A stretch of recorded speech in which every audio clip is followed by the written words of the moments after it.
Ladies and gentlemen, who'd have ever thought it? We're 16 episodes in, Streets. What's going on, bruv?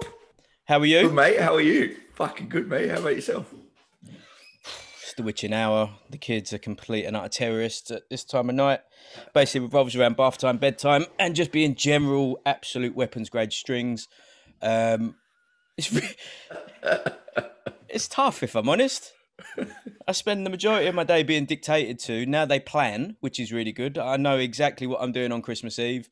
We went to Pizza Express today because they decided that was the plan for this weekend. It's a vibe. Proactive. Yeah, it's a vibe. But here we are, just two beautiful, bald, blessed men, bonded by fights, thriving, a love of the night, and the sound of our own voice. What more could you ask for? Exactly. Huh? It's a little bit cokey, isn't it? It's a little bit coked out. You tell people that, you just sit about talking to your mate on like Zoom about fights and people listen. You're like, oh, you do a lot of gear, don't you? Yeah. What are you talking about? Yeah, a little bit of blizz. Why not? Yeah. Surprisingly big weekend this weekend, wasn't it? It really, really was. Made all the bigger from like BK. I know we had Mr. Feldman on, absolute champ. In no way are we sponsored by them, but I can't help every time I'm just wait. Yes. Yet. Yeah. important.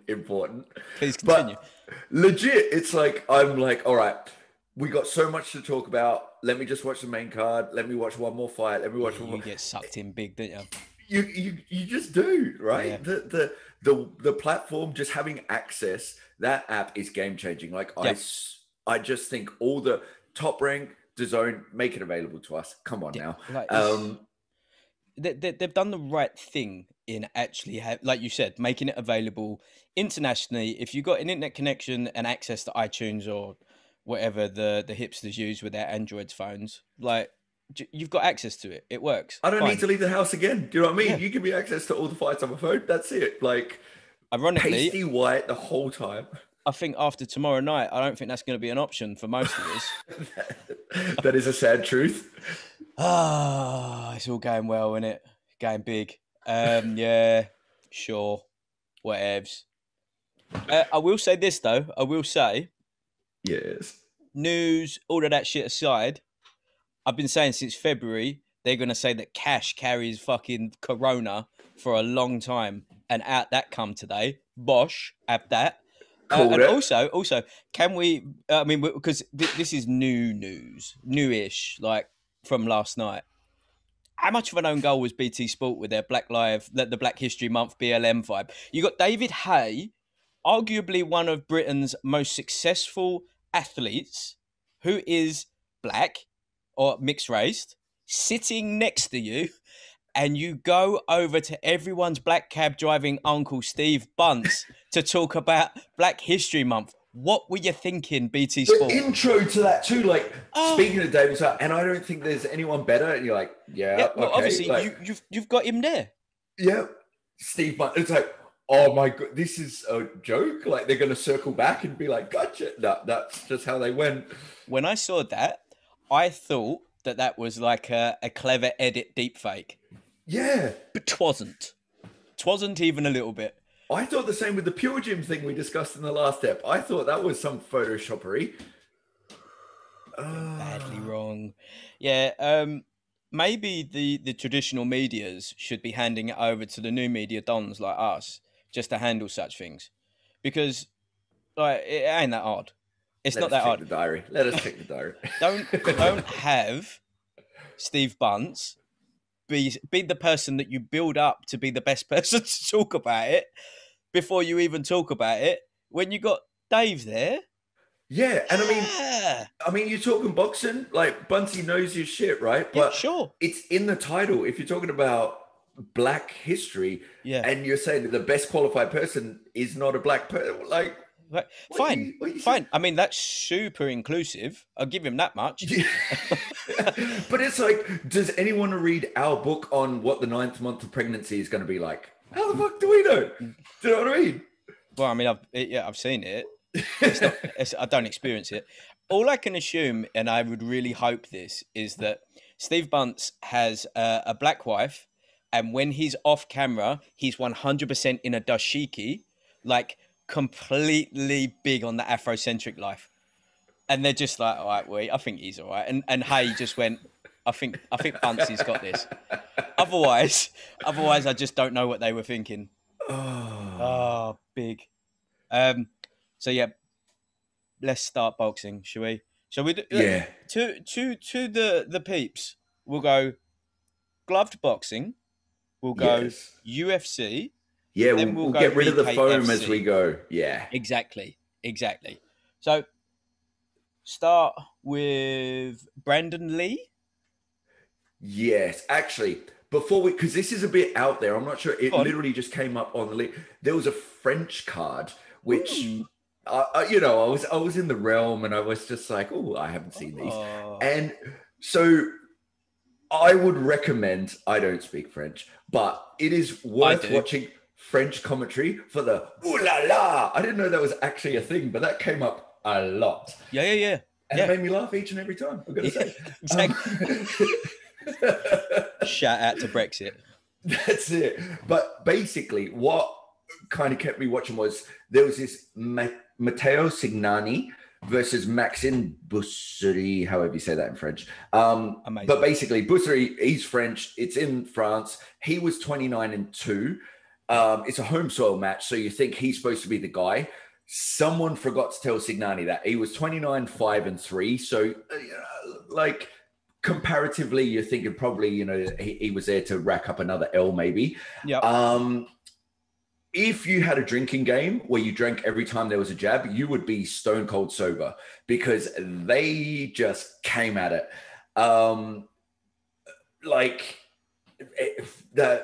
Signani smashed him, and respect to Boussery because he's trying to say I'm okay while he literally staggered from one corner to the complete opposite corner. Oh, did he give it the Zab Judah? Yeah. Like for duration, like he went for a marathon of that shit.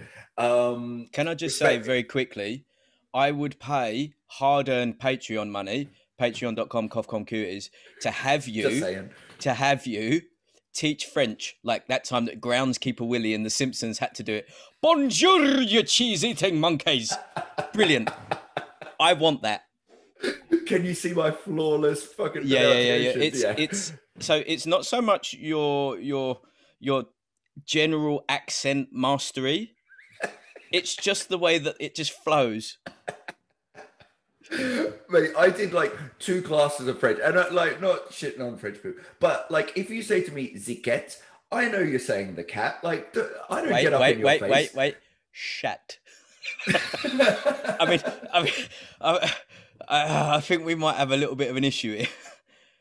You can't just. I mean, I personally do speak English with a French accent or Spanish with a Spanish accent at them until I get what I want. But I'm British. You're a colonial. You can't be getting away with that. I'm just like, come on, man. I'm trying. Like when I was trying to speak French, they're like picking me up on the spot. It's like, look, I don't have a grasp of any of this shit. Don't come at me so hard already, man. Let me warm into this. Where's the teenage streets? Was you just like, do you know how far France is from here? Like, it's not next door. There's no train. There's not a train. Like, leave me be. Yeah, man. Right. Anyway. French card. So they gave me ooh la la. And there was one more fight, which was Nathan Augustine versus Tarek Deroufi. I'm going with Deroufi. It was something like that. Like that. Sounds like a big night out. Huge overhand KO in the first. Really? Huge. Because the Deroufi didn't seem to realize it was one of them ones, when they're knocked out and they don't seem to remember that they've already fought. Like he was properly like super confused. Like, is it time to fight yet? And they had to be like, I'm imagining, like I said, don't speak language, but he looked proper. Just where the hell am I? That was a big knockout. So it was a quick fights. Okay. I didn't even say. I think that probably was on the One Magic website, but I just didn't look at it because I think the quality looked a little bit camcorder-esque. So I was just I'm not going to bother. I'm not really big on Estonia's #1 fight fucking league. But yeah, so now into the legit cards because there were many. Brandon Lee. Number one, when we say the name Brandon Lee, do you personally think The Crow or Showdown in Little Tokyo, because I think Showdown in Little Tokyo, in that awkward scene, right, where he tells Dolph Lundgren, "You've got the biggest cock I've ever seen on a man." It was very strange. And then there's this one part where he's having to, like, Dolph is pushing the car in the car crusher and he's like, "Use your legs." It was big film. See, I think, I'm not sure if I can get it on screen. He's somewhere in the top corner, but there is the crow lurking around. That's like my spirit animal. So I immediately think Crow. Worst computer game of all time, that. It was one of the best movies ever, though. So yeah. I'm not going to knock the film, except the sequels. I mean, they just They don't count. They don't count.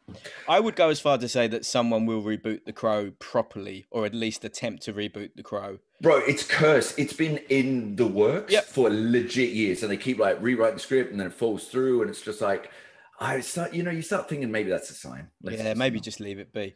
But yeah, young Mr. Brandon Lee, spelt UN, sure. Yeah, with a UN, just to make it he appears to have phenomenal power, doesn't he? Like, he appears to have freak power.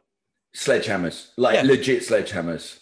Yeah, he just, like, everything about him, he's technically sound, but he just has fucking bricks. Everything that he seems to touch people with hurts them. Everything.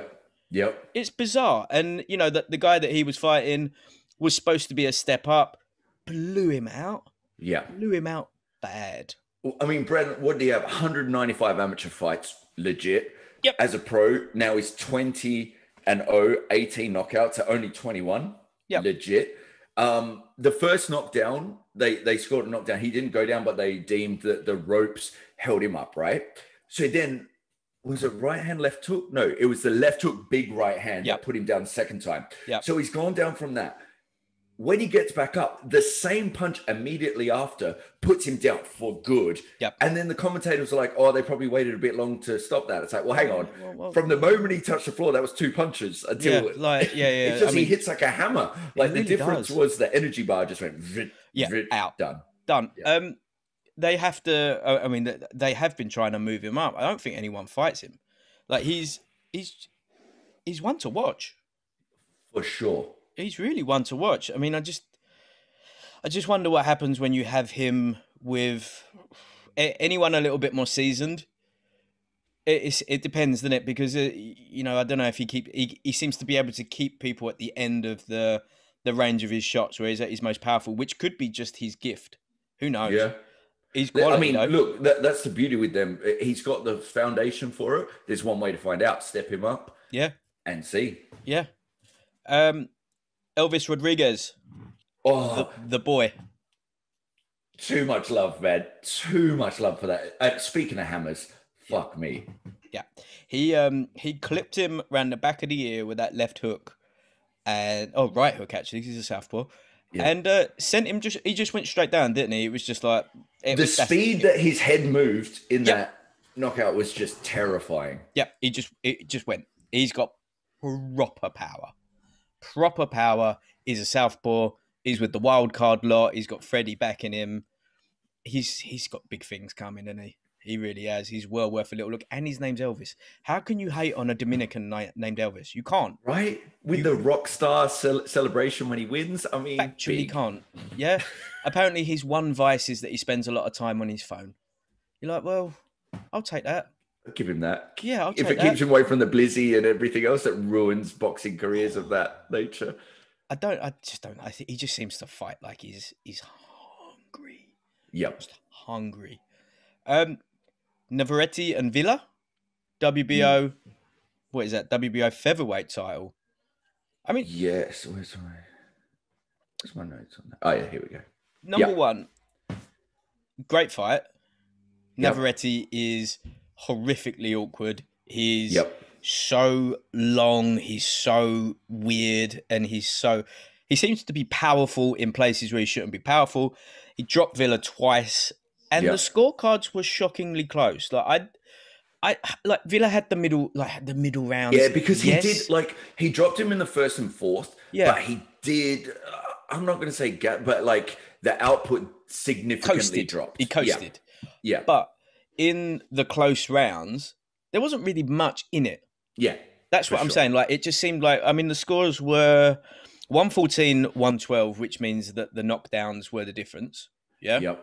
And then 111, 115, which again, knockdowns were the difference, which it's a bit much, I think. Yeah.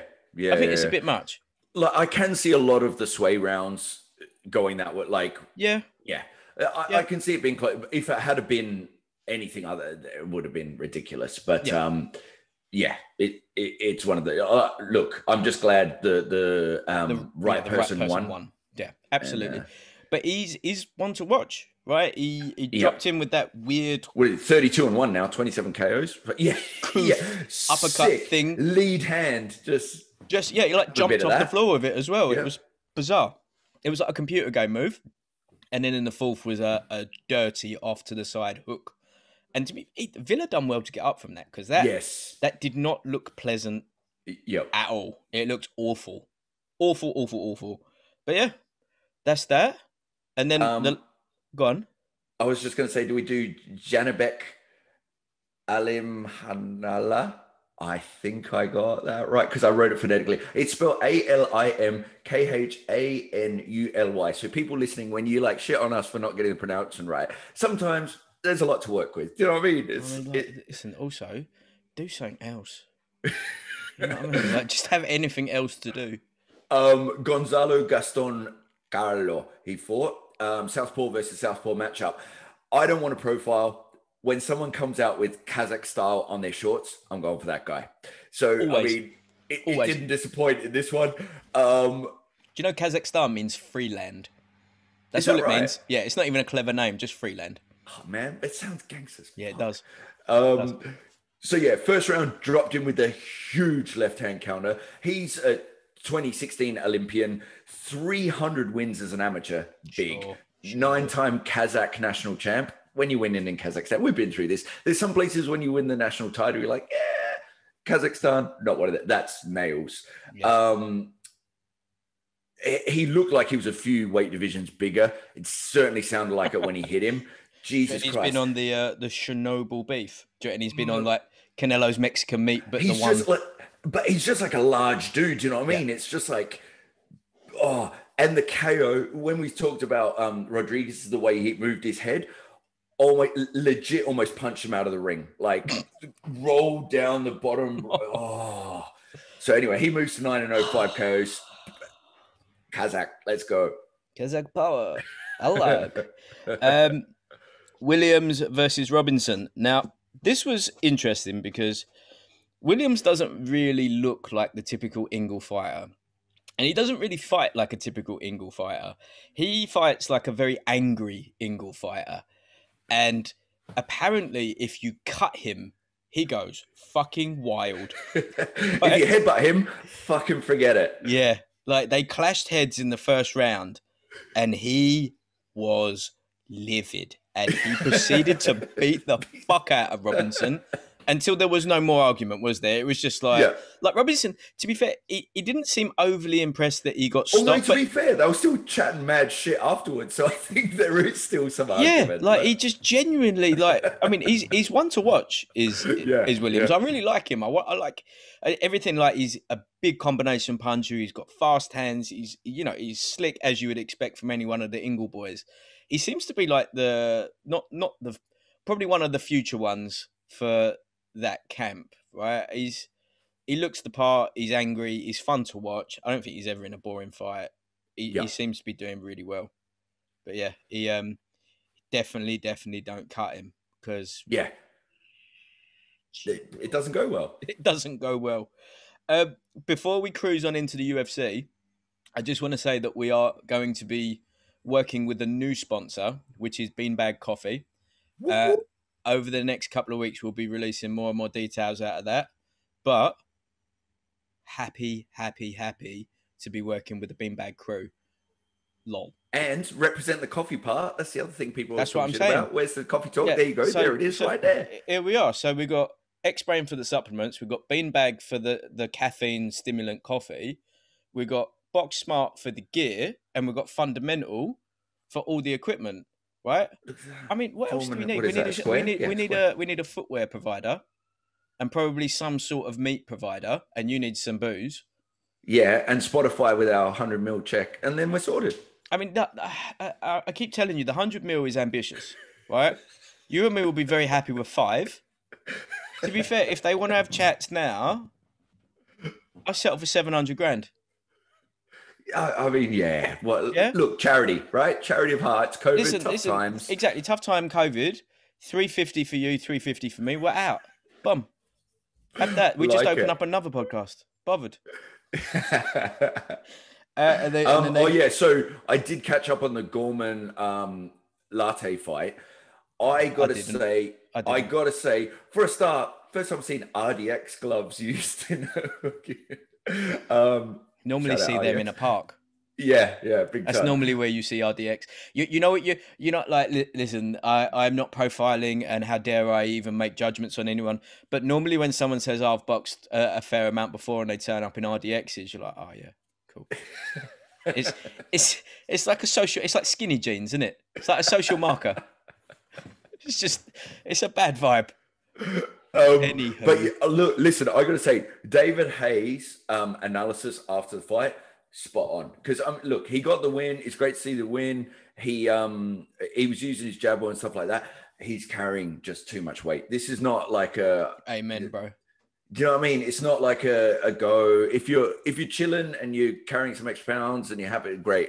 But that's not what this is. This is like where each pound matters. You got to move that. You got to carry that for a certain amount of time. And look, he said it himself. So he showed he's got all the boxing ability, but just needs to take that conditioning side seriously, man, because it's one of them fights should have been ended like a lot quicker than it was if you want to move up. Yeah. And before we move, there were actually 2 more I wanted to discuss because I completely saw this total last minute that David Lemieux was out again. Was he? Yeah, in a show in Canada against Francine Tetu. Okay, sure.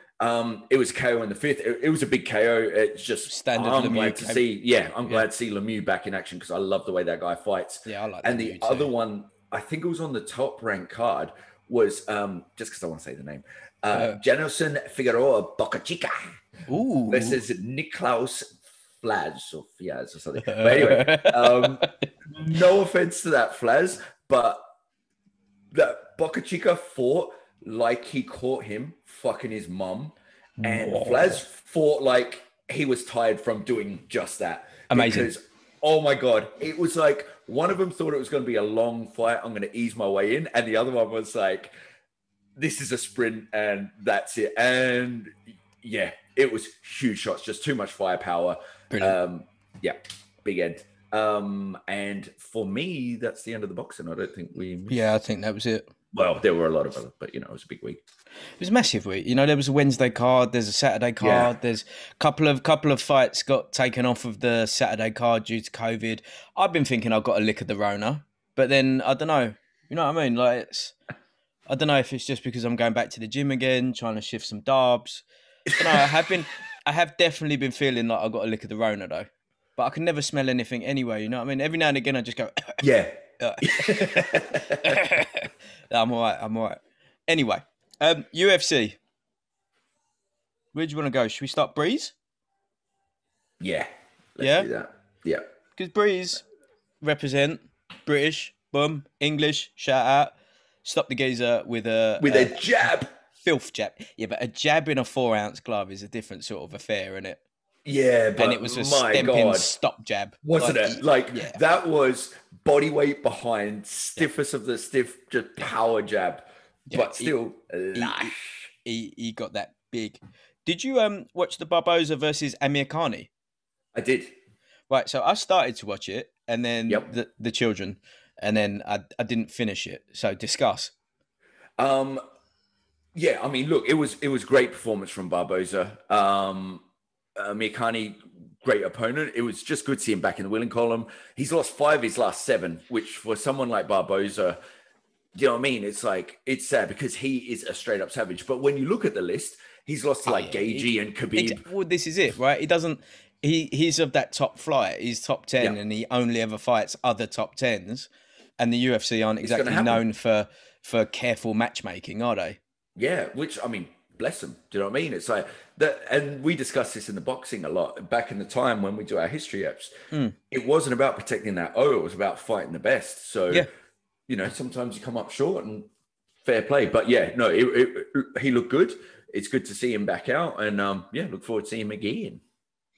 I feel because obviously of your illustrious movie and stunt background and martial art background, I think we should have a little word about Buckley, because yes or yes, is that the new Showtime kick? Because I think it is. 100%. Like 100%. Pettis has had that for, I mean, it's like Pettis giving it the Showtime kick off the cage, boom, gutted. And then there was Aldo, wasn't it, when he gave it the jump off the cage punch? Yeah. Sure, to a lesser extent. But it was always the Showtime kick. Now, I'm not sure, because Buckley gave it that Michael Jai White have that. Big. And like, Cassandra never seen that before. Like the setup, because back in the Taekwondo days, that used to be the thing. Do you know what I mean? But like, the thing is getting your leg over that side to clear it, right? Yeah. And Cassandra, bless him, like seemed to move the leg, even putting it into the position to get maximum power. And like that Cassandra is the nicest guy, because in the commentary they were talking about like Buckley was kind of hyping the fight and talking a bit of shit, and he just replied with the nicest, most gentlemanly comment. And then after the fight, posted, I've just seen it before we went on here. Oh yeah, like, God bless and all of that stuff. It's just you like, and your mate, team, and it's like, behave. What a nice dude. But what a kick. Yeah. Beautiful. And even before that, Buckley came to fight. Yeah. He's kind of built like a Paul Daly, isn't he? He's like he's got that short neck, short torso, long arms, long legs, and he's just hitting and angry and just fucking clubber lang you up. But that kick has been seen a number of times. Uriah Hall has landed that a number of times before, but it's always got him in the chest and the sternum or the stomach. Never right in the middle. And he went down like a sack of shit. He went down like someone pulled his plug camera out. Angle is proper, like... Yeah. It's... So for anyone that hasn't seen it, it will not be a Corona versus my income, because I only do boxing on that. And now, there's a reason for that, is because until I run out of boxing... Yeah. But basically, he tried to do a front like teak and got his foot caught. He grabbed him and then he went, you know what, Giz? I'm going to spin and give it the Hwang from Tekken, jumping, lifting, uppercut with a foot, and just slept the geezer. Right? He went down backwards and he gave it the zombie hands, he was fucked. Yeah. I mean, what a KO. What a KO. I wonder what Dana gave him, because Dana gave him a check for that. For sure. He put up the video on his Instagram, just like, it's a dream come true. Speaking to Dana, it's like more than speaking happened there. Was just like... Yeah. He came into the back room and he just went, well done, kid. Well done. Bosh. You're a millionaire now. I don't think it's Mills, is it? I think they I reckon they bung them like 50 grand for that stuff. But, and mate, you'd settle for just think how much that rises you up in such a competitive sport. Yeah. You become overnight now. Like, because he could have won on decision and still you'd have to fight your way up. And now everyone's going to be looking for him. Yeah, now you're a star. Yep. Now you're a star, because who knows what else. I mean, the only problem is that the expectation of him to do shit like that going forward is a bit of a gift and a curse. Because like we said before, Uriah Hall used to do phenomenal shit like that. Yeah. Often. Look, just off my own. So I've just put his knockout up. 367 people have just reposted it already. There you go. And that's just off one person's thing. Imagine when he's doing it, the UFC's doing it, people with these massive, it's going to go. He's viral as shit. Yeah. I mean, he's a star now, and quite rightly, because that right place, right time, right moment, right everything, boom. That's how stars are made. Have that. And then... Well deserved. Marlon. Who we got? Oh. See, now, Marlon is... undoubtedly one of the top 3 at featherweight, right? He is. He's a phenomenal striker. Like, I think he kind of has like the early Chael Sonnen vibe about him, where Chael would absolutely be fucking ragdolling someone, then somehow he kind of found a way to lose until there was the change. Yeah. He might need like hypnosis or something, but like we're trying to get him on the show, and he's a friend of ours. Yeah, man. Coached But by Big Kev as well. yeah, like he's an absolute G of like it seems like the only way that he loses is when he gets, I don't want to say careless, because you got bones being swung at you by another top 5 in the Oh, world 100%. fighter. And that Corey Sandhagen, he has the highest output of any bantamweight in history. So, Yeah, you know what I yeah. mean? I mean, he's what it is, right? He got caught on top of the head. It wasn't a particularly quick stoppage. It wasn't like a premature one. He got No. dropped. Everyone knows what happens when they get dropped. He rolled backwards. He went on his back. The geezer tumbled in, gave it the classic bosh, bosh, bosh. Yeah. End of the fight. Look, it had beautiful offensive variations while it landed. There was that fake to the jump knee. Yep. There was spinning back fists. I thought Moraes had the first round. Thought it was really even until the very end where he took him down, and I thought that takedown probably just claimed the first round. And then, second round, shit happens. And I mean, it was a beautiful wheel kick knockout. Yeah. I've been practicing them in the garden. Fighting off the neighbours. No, just doing it against the bushes. Right? At the back of the flats, there's like the ones that look out onto the garden. So I always make sure that I'm always in direct line of sight to them. Like I don't do it off to the side, but I'm always practicing my wheel kicks front and back on the bushes. Okay, I'm going to teach French and you're going to put up the tutorial of the wheel kick, all right? And complete get up as well, all right? Yeah. Sometimes I fall over because it's on a hill. But it's all right.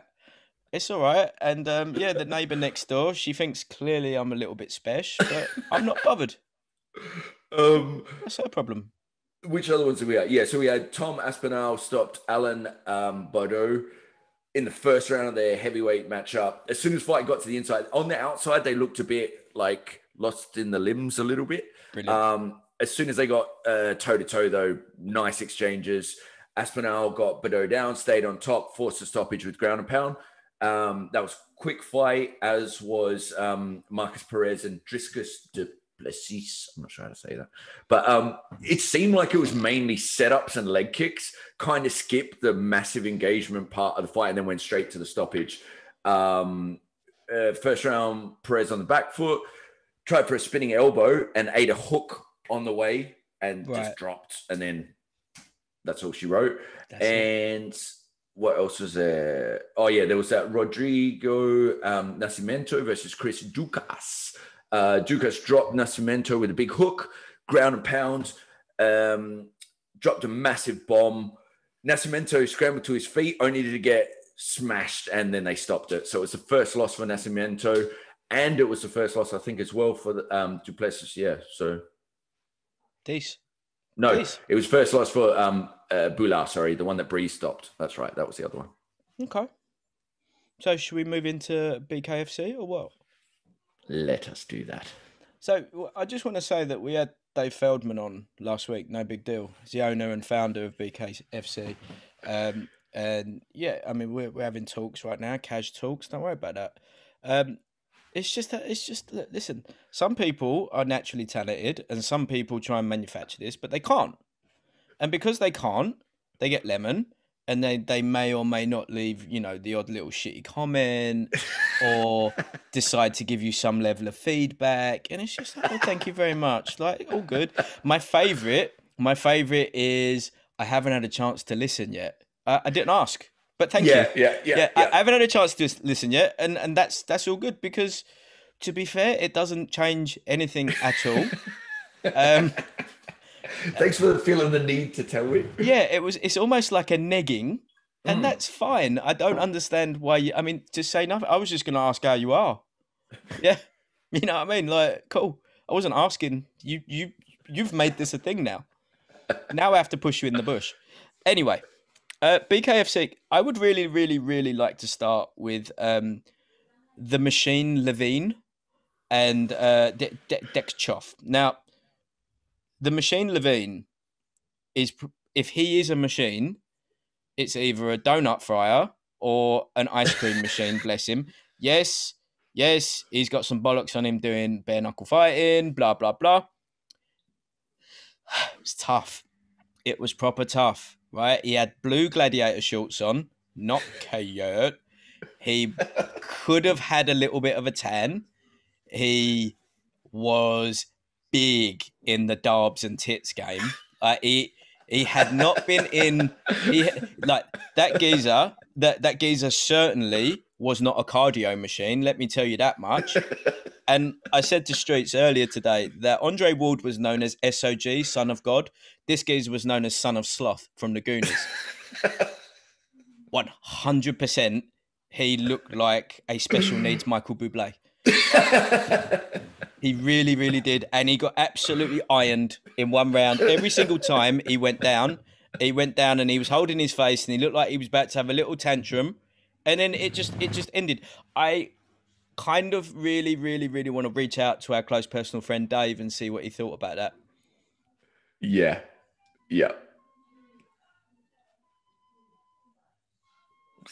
That's some lovely pan flute going.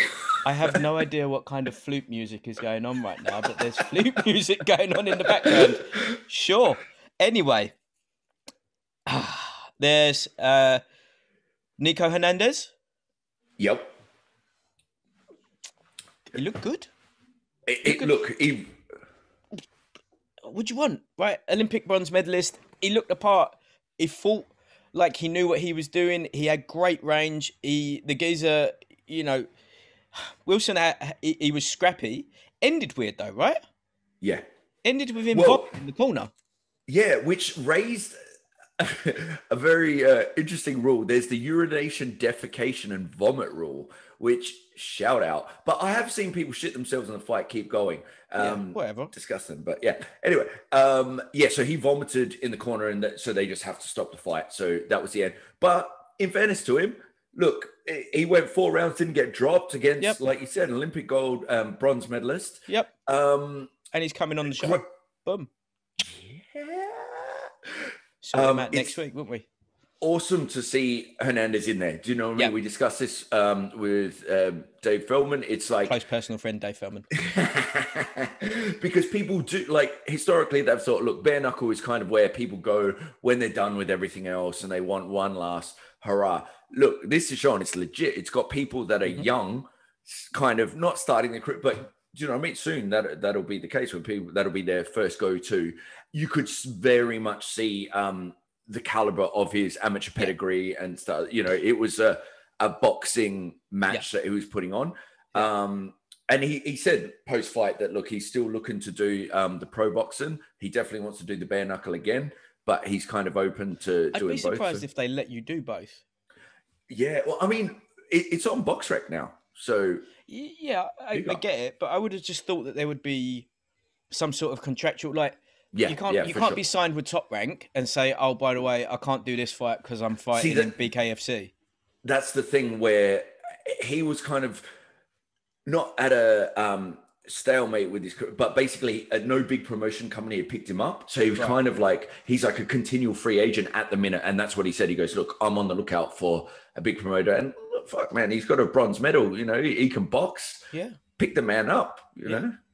It's a very strange fight. I mean, because you would imagine that he has an opportunity to become one of the stars of BKFC and to just develop and develop and develop. And then there's going to be a certain point where his market value to the bare knuckle world actually outweighs what it is in the gloved boxing. And then who knows, like what really it beholds. I would assume that he would stay bare knuckle unless it's just brutal. Unless it's just like too much for his hands, too much for the cuts and the damage and all of that stuff. I mean, he's only young, isn't he? But let's see. David Rickles, who looks like Cerrone's evil big brother, right? Mate, what fucking is that guy's skin made of? Like fucking steel reinforcing. Like, holy shit, barely looked like he'd been in there. The guy just looks fucking nails, doesn't he? Really and he's got the tied most fight in Bellator history, 23. 21-6 overall in MMA. strong as fuck. He was fucked that like dude up. muscling Clifford right around. Big shot. He went hard for the finish at the end. When that buzzer was coming up, he really wanted that stoppage. He really went, didn't he? Didn't get it. I would assume that they do stoppage bonuses. I would assume he probably wanted that extra P game. But he looked everything that you would expect a seasoned combat sports vet to look like, and he does look strong on the inside. Fuck double hard, doesn't it? Yeah, that's always the thing that's quite. The MMA boys have a distinct advantage in this with the plum, with the any form of grappling background. Yeah, man, the dirty boxing game changing. Yep, you know for a fact that Randy would have run that shit back in the day. I'm surprised he ain't had a little crack at getting out there anyway, especially after he had his sex tape. But yeah, Big Randy. Beltran, main event. Yep, let's go there. So Marcel Stamps versus Joey Beltran. Oh, mate, to be fair, both fucking hell for sure. But also like Beltran is an absolute monster. He looks like one of the gangsters from Training Day. He is terrifying. You just genuinely do not want him angry at you. I'm sure he's a lovely man. He rocks up as the debt collector. Whatever you owe, you pay double. You're just like, you know what? There you go. Look, here's an extra scores for your trouble. Thank you for coming to collect and making my life infinitely harder. But also thank you for not pulling my eyelashes out. You know what I mean? Like it's just you don't need it. You just don't need it with that geezer. He's a terrifying human being. I think that as he gets settled more and more into the defenses, I think you're gonna have a tough go getting someone to take that belt off him. Yeah, and because he went through adversity, fuck. I mean, Stamps started strong, and he was using his athleticism. You know, he's hitting and not running in the sense of but kind of jogging away. Do you know what I mean? To create that space, make him move, kind of try and fatigue him out. He just wouldn't be denied. And that fourth round was turned into a bit of a shit show. Like, what was happening there? Yeah, it was a little bit much. Fact, if Joey Beltran was 5'8" and a bit, me and him have exactly the same body right now. And I'm not happy about that, but it is what it is. It is what it is. COVID has torn us up. I'm going to a gym now that don't even have fucking slats in the machines. It's got toggles, whatever. But put it in H. I'm back in. It's all right. Sorting my life out. But yeah, so that fourth, it's like he knocked him down, then didn't get credit. They said it was a slip. And then you watch the replay and you're like, that totally wasn't a slip. And then they said, okay, well, because he's like, oh, he hit me on the back of the head. And then the ref kind of settled on, well, he got kneed on the back of the head on the way down. It's like, whatever. So then he dropped him. Yeah. And then he just kept hitting the floor and trying to get the time down. And then after I was like, no, you know what? Mate, come on. I quite like with the BK vibes, when there's like the spin and they get behind him and give him the upcoof, right? When the upcoof lands, there is a definitive shock and pain that's on their face that you don't get with gloved in any way. It's really weird, isn't it? It's just like happened to Stamps. Like he got one, and he just went straight down. He was just like, "Oh, bruv, you punched me in the eye, you know? Can't believe you punched me in the eye." Like he was livid. Like, he was just like, it's just proper Big Brother stuff, isn't it? Love it.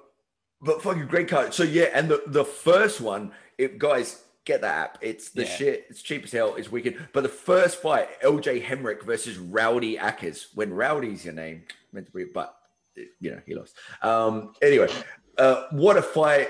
While it lasted, both guys were swinging for the fences from the opening bell. Ackers dropped an absolutely gushing blood from his forehead. Couldn't make the count. And then, because he was one of them ones where he's holding his eye and you're like, oh, shit. Because it seemed to come out of nowhere. The cut you saw, then he went down and was like, oh. And then when he took his hand away, it just eye completely closed, like fucking huge. And like, Jesus. Without gloves on, that ain't, it ain't playing. Then there was Jack Freckus, Antonio Hernandez. Question, if they did a trial in the UK, would you consider having a crack?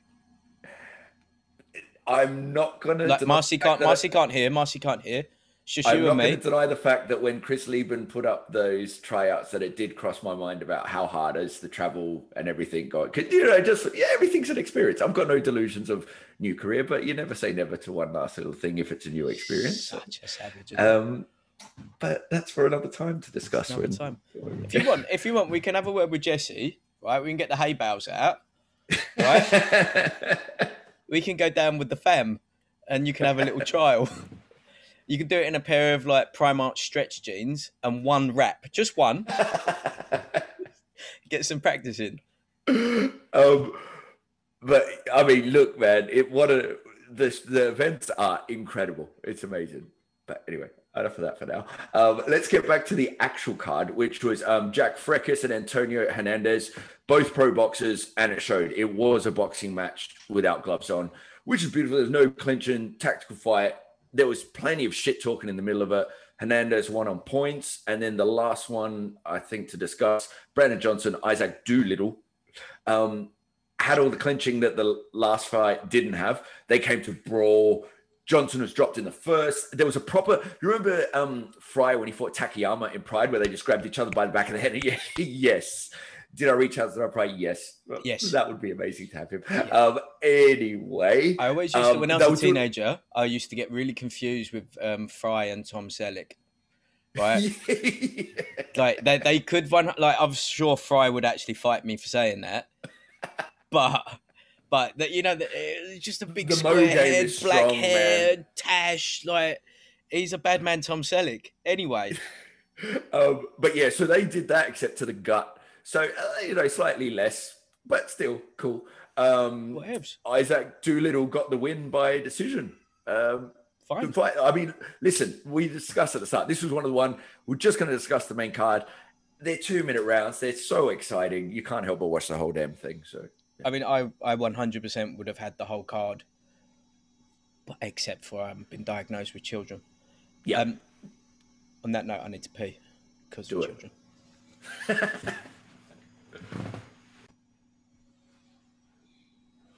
There we are. Right. We're going to do something now that we haven't done before, and that is because normally we would have dedicated an episode. But this week, we've got...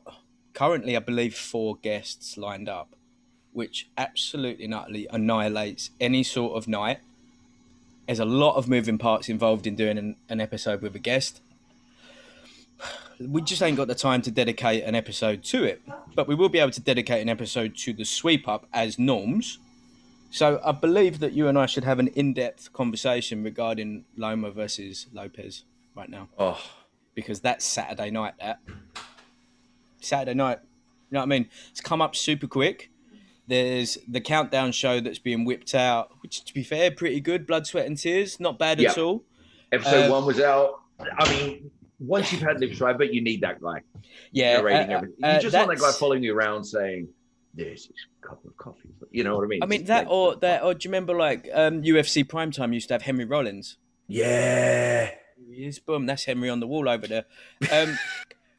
That, I believe, doing the narration for that is the dad from Sister Sister. Right? Is it? I really think it is. He's also doing Pizza Hut adverts at the minute. It's not gone well, bless. Diverse. Listen, you got to make that. You got to secure the bag. Loma versus Lopez. Very, very, very, very fun fight. That's the complete undisputed lightweight champ. Loma has WBO, WBA, WBC. Lopez has the IBF, and that's it. Yep. Right? There's only one left. I am very, very interested to see. Like, Lopez is a super angry young man. He's only 23, 15 fights in. You know, Loma ain't had that many pro fights either, but he's had 400 and fucking 2,000 amateur fights. Like, he's done it, he's seen it, whatever. I don't want to say it's a fascinating fight because I think I was not on the fence regarding Loma. It's hard not to completely appreciate the majesty of the man. But up until the Linares fight, I was very much so like, let's see, right? Because he's not the biggest lightweight. He's not, the shots that Linares landed on him, like even the one that dropped him, are ones that normally change the fight forever. Yeah. And like that Linares fight was the turning point for me where I was like, right, Loma is 100% the real deal. Like, because I'm always I'm on the skeptical side. I have to grow into any sort of doubt with it. Like there are a few people that are just like outliers. Do you know Yeah. what I mean? And Loma was just one of them where like, I remember when they were talking about him fighting Mikey Garcia and they said, look, Bob Arum says that it'll be easy. And he just laughed and he goes, yeah, it's easy for Arum because he doesn't need to get in the ring. Yeah. And he was the first one I was like, oh, wow. Because anytime Loma gets in the ring, it's hard to, and like no disrespect to the people he's been in with, but he is just an outlier. He's been in with the fucking kings of every division that he's been in. That's what I mean. And it's cleared not them out. Talking any sort of shit against No. because they are in their own right insane. It's nothing. It's not like, oh, it's because he's fighting, but no, he's fighting the best, but he's that good that it's so hard to just pick against him. And this is another, because I've actually been at Teofimo. I've been at 2 of his fights. The first time didn't know anything about it, and I was just like, Jesus Christ. And then his post-fight celebration, I was like, a bit much. And then the second time I was like, oh, that's that guy. And then that's the backflip boy.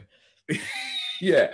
And then fucking hell, like kid comes to fight, bang. I saw an interview like where he was down to just talking, from the heart. And I was like, look, he'll go along, but I think this is a tough, I know this is a tough fight for him. He's got all the confidence, which will serve him well. He says Loma's opponents generally respect him too much.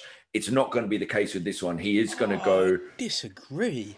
I don't think Linares respected him. I mean, he respected him as a fellow fighter. I don't think there was any fear. Like Linares looked at him. It's dangerous to respect him, to not respect him. Do you know what I mean? Yeah. It's like you have to pay him that element. Otherwise, respect fucking anyone. The axe murderer. You know what I mean? Like Rigo is disdainful of everyone. You could give that man a check for 10 mil and he'll look at you with disgust. Like he's just, isn't he? Like I am very, very interested to see what round he gets boiled, because I think that's what happens. I just don't think that he has the range, the depth, and the experience to handle someone like a Loma, and I don't think he has the gears yet. He might do. He might be able to hold his own, but the problem is, and like I think Blood, Sweat, and Tears kind of said it as well, is that what you have is like the 100% full power Loma has never been seen. Yep. Right? If you push him to 70%. Did you see that almost self-waterboarding training technique? I know. What is that shit? Just I've got a bowl and I'm going to stick my face in the bowl while my dad sits there timing it, writing into a book. Like if I had dollars, they would all go to just watching them for a while train. Like, fuck. Did you see how quick he is on that speedboard? Like, whatever. It's like one of them Chinese kids down the arcade, isn't he? Right? We've all been to the Chocodero. Don't mug me off. But I can't fathom now how Lopez beats him other than a shot that he doesn't see, and I don't think you land shots that he. I just don't think that he has the craft and the setups like a Linares has. Yeah. Yeah. Because and he's so hard to catch clean. Do you know what I mean? Like Loma is one of them guys. He's always going to be mid-motion, mid-angling off, seen it coming, already adapting. Yep. That's where I think Lopez will get tight. But I think he will make it entertaining as fuck, like for the first few rounds, because he'll just come out trying to prove a point. Yeah. And like, I don't think Loma will fight fire with fire immediately. He'll kind of like mug him off, make him miss and everything. So there'll be plenty of action, but it'll just hit that wall where it's like fighting smoke. You know what I mean? It's like trying to. He also has that like Loma has that Floyd-esque element where if you hurt Floyd, you were in trouble. Yeah. Right? There was always, whenever he got cracked, you were fucked. Right? There was that moment where it was just like everything would clear, he would be all right, and you knew that you were going to get it. Like Campbell made him do a little bit of a wobble, and he went, all right, have some of that. Linares dropped him. All right, have some of that. Right? This is the thing. So if they're dependent on Lopez's power, you can't tell me that he hasn't seen power exactly like it. Look when Mayweather fight, like he has the most success against the hardest punches. Yeah, do you know what I mean? Because they get to the point, and I think we've discussed this before, but basically people always say, oh, he adapts. So yes, he does adapt. But also what happens is people get behind on the scorecards where they start thinking, oh, I need something big here, or I need a knockout here. So they start winding up more. And that's the worst thing to do against someone with such impeccable timing, because it just becomes easier and easier to see the punches coming. So do you know what I mean? It's like, if your game plan is power, you're in for a long night. And I'm not saying that's all Lopez has, but I mean, what are you going to show Loma that he hasn't seen? Right? What does Lopez do better than Loma, or even as well?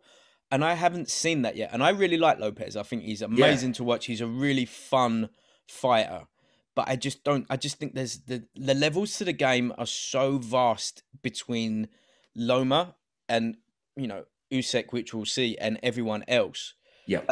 I just can't see it. I liken this to when Canelo fought Floyd, right? Post Mayweather. He had the ump about that.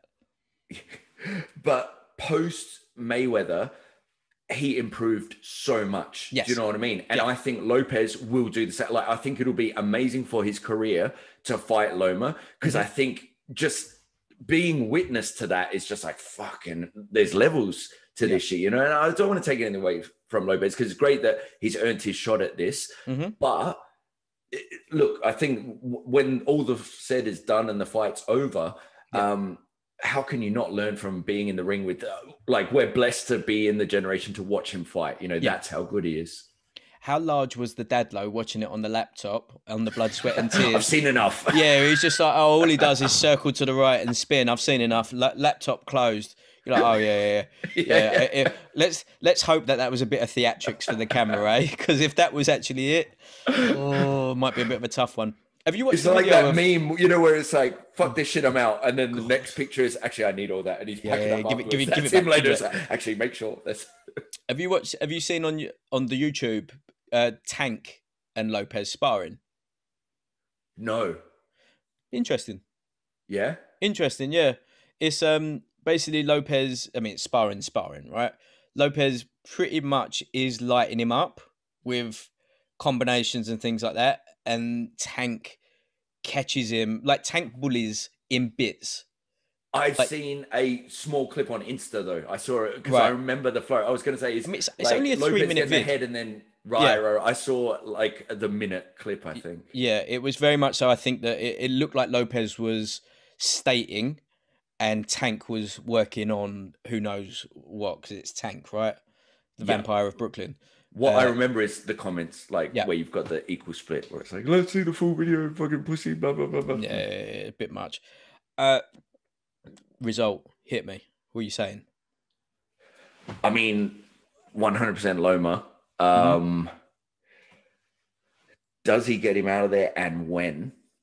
Do you know what? Like, there's been nothing to show that Lopez is susceptible to punches, but I think the forward pressure that he's going to bring will increase the likelihood. And I think Loma can stop him, but I think it would take a while. So I'm going to go, like, maybe I can definitely see it going to decision, but if I would go stoppage, I'm going to say like around the 9th, 10th. I'm saying 9, and I'm saying a no Maschenko again, you know. I'm saying because he's so angry.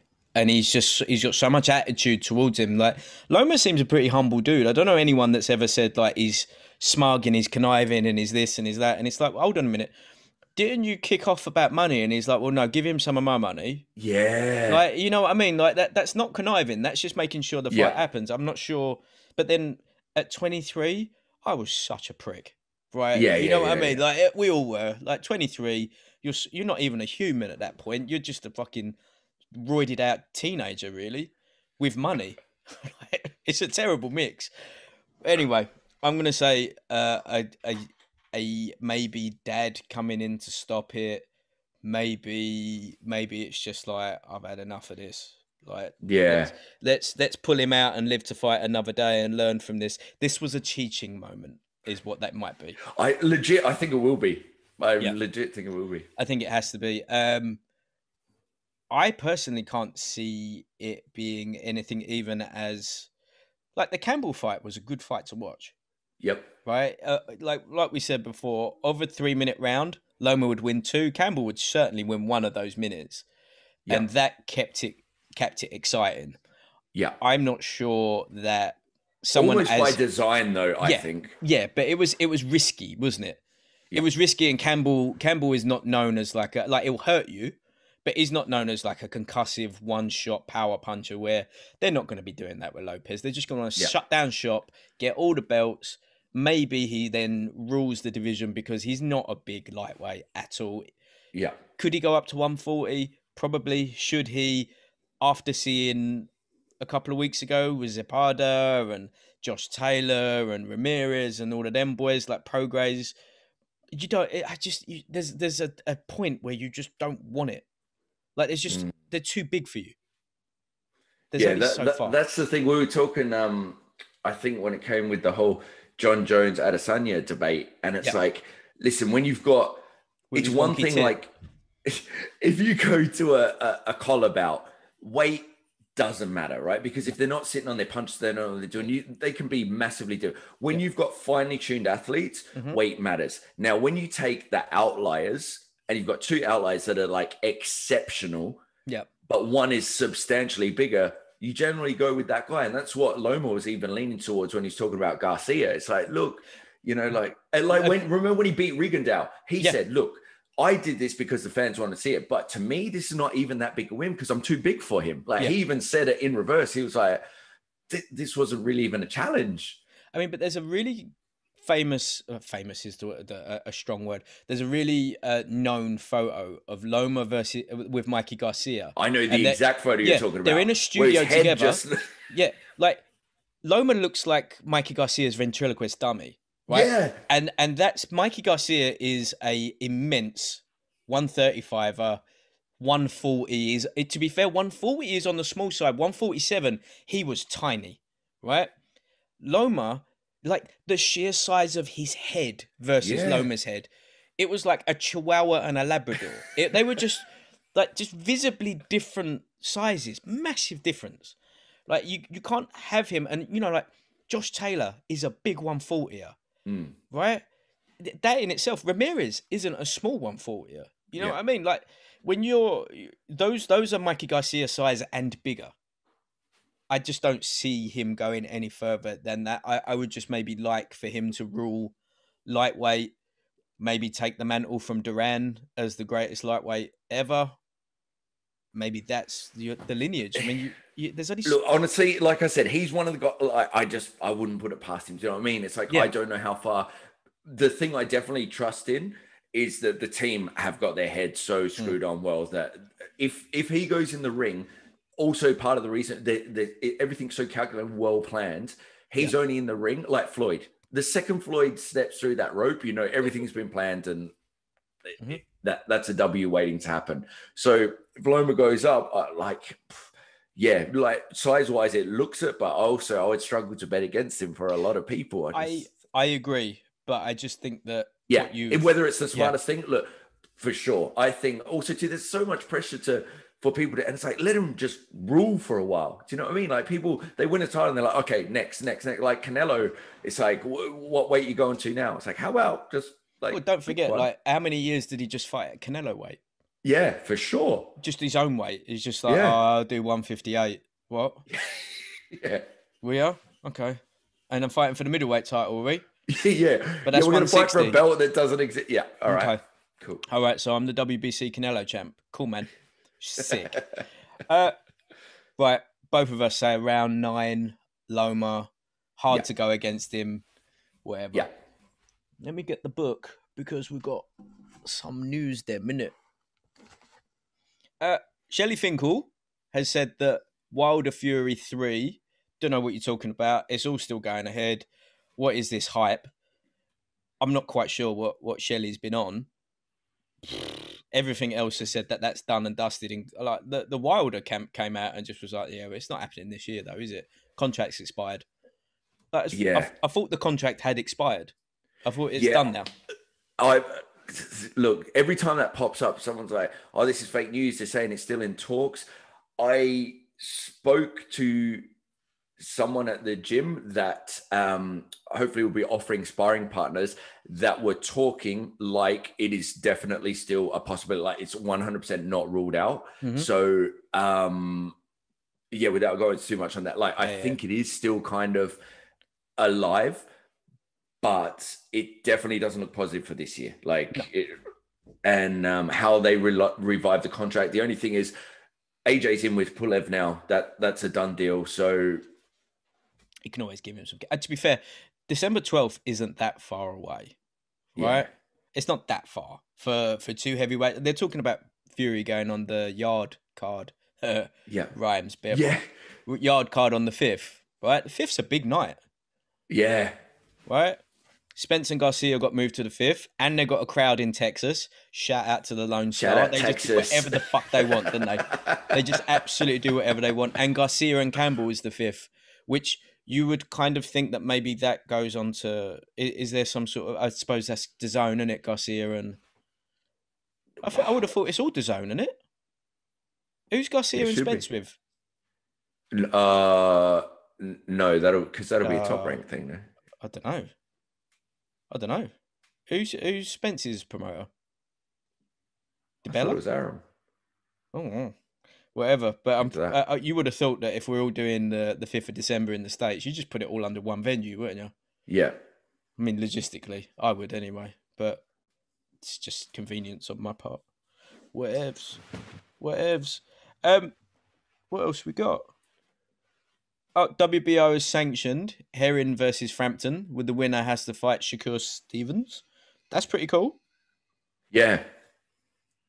I mean, let's hope that people like give Herring a little bit of a fucking chance. The veteran, the 2-time COVID infected, and still went out and fought. Like, what do you want? Like, let's just have a little bit of class, shall we? Right. The last bit of news is that Bob Arum, who is, I mean, how old is Arum? He's 90, isn't he? He's proper old. But he's been beefing out Sky Sports about and everything. And let's just shut up, shall we? Like, what does it matter? It is. So, yeah, Errol Spence is Mayweather Promotions. Is he? Okay. Yeah. What about Danny? Let's see. Yeah. Like, Arum's been having a go at Sky, saying that all they do is do money grabs. They take liberties, making sure rematches happen when their fighters lose, which, yes and no, but listen, the clause is in the clause, and it's not like Arum ain't done that himself anyway a million times. Before I forget, how brazen, how wild, how large is it for Kell Brook to be fighting Crawford without Dom? Like this, like, yeah, I love Kell. Why are you doing this? I hope it's not that geezer that he's got from the gym that he had before. Yeah. Who was that guy? Like, yes, he has left. He's left Ingle a few times now. I don't know really what the vibe is or whatever. And he's doing his own thing. And on Graham, he looks like he's in wicked shape and blah, blah, blah, blah, blah. What you doing? Like, when Ingle just goes, oh, yeah, he's doing his own thing. What? Is he? With who? I mean, it's not like it's an important fight or anything. Yeah. You know, this is your, like, let's be honest, this is your last shot. And this shot shouldn't have been at 147. This shot should have been against maybe one of the big boys at 154. And you are a product of the Ingle system. I mean, it never goes well for them boys when they leave. yeah. Ever.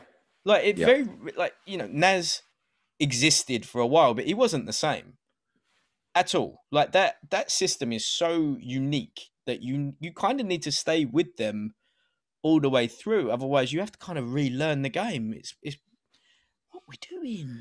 Yeah, I mean, I'm sure the betting odds just went even more after that. Yeah, that's gone from my 5 to 7 rounds because he is world class for 5 to 7 rounds to I don't know about this no more. I don't really want to know anymore. That was one of the ones I was considering staying up for, but I'm not now. I just don't want to. I just don't need that. That's one of the ones, if you hear it's off because of COVID, you'll be like, oh, okay. Yeah. Maybe let's find a new one. Let's bail on that contract. Yeah, that's one of the ones where I would gladly not stay up till 4 a.m. to watch sadness. Like, I just don't need that. We don't need that sadness. Done. Anywho, I think that's a complete wrap up for us, my friend. In depth. It was vast. Multiple events.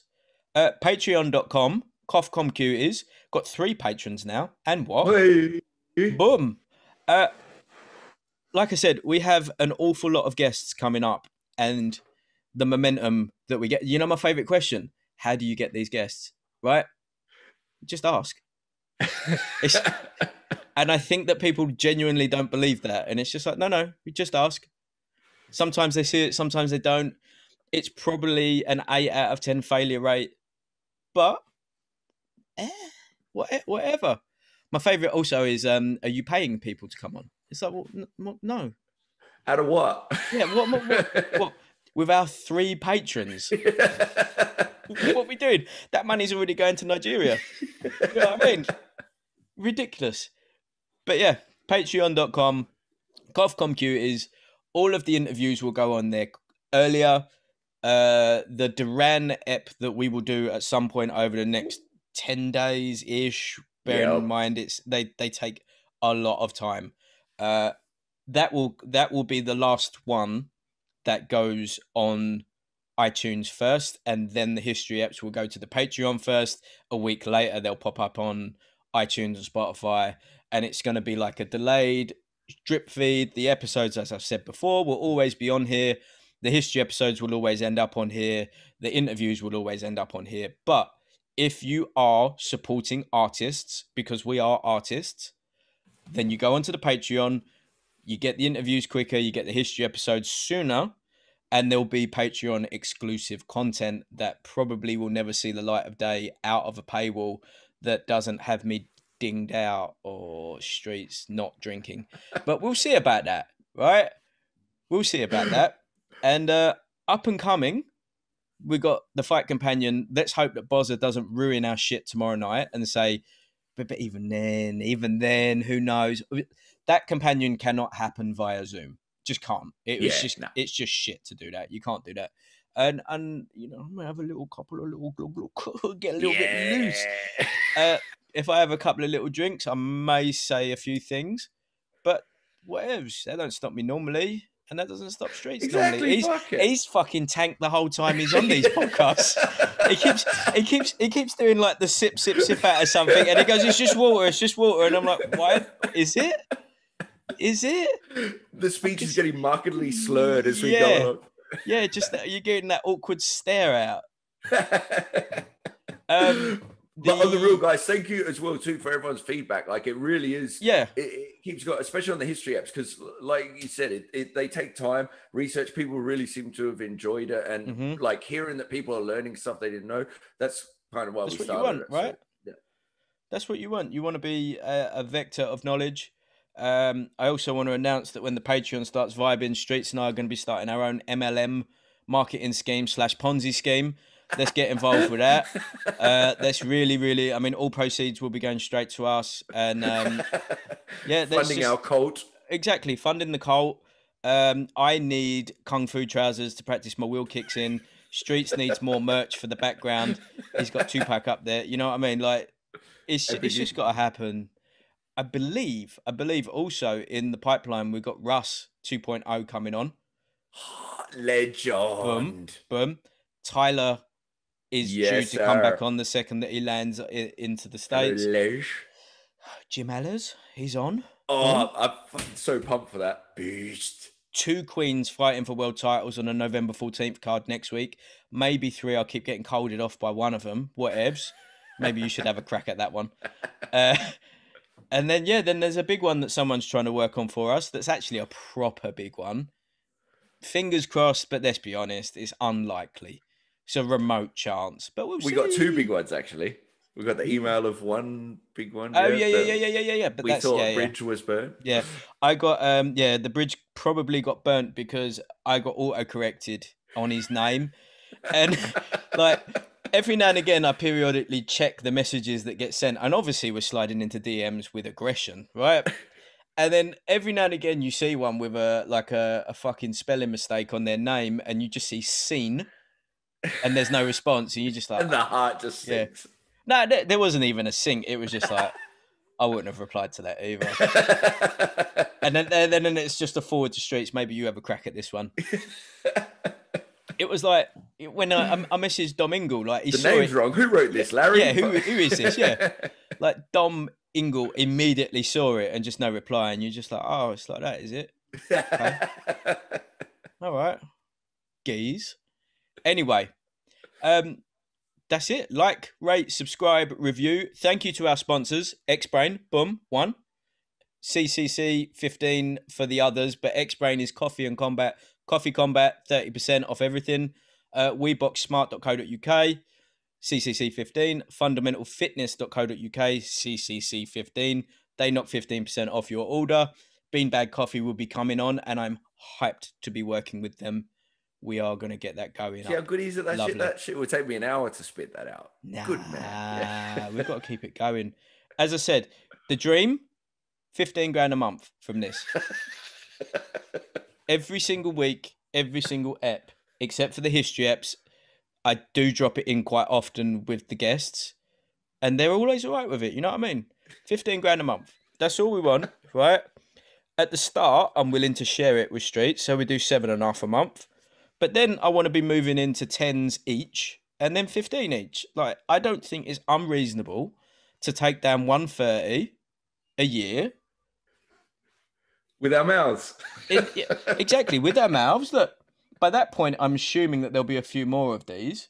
Because we're mate, we are chasing down that second belt. Oh. Been quite a big week this week. I started a spreadsheet. I made a spreadsheet to track it and everything. Look at this. Yeah. Well, I'm just thinking that, you know, as the sponsors start coming on, I might want to just send them a little bit of data. Data, as you say. There you go. You know I'm going to get you some glasses as well. Hold on. Babe, pass me the glasses. Babe. Babe, pass me the glasses, please. Thanks. That's how Hollywood we are now. We got assistants. That shit, look.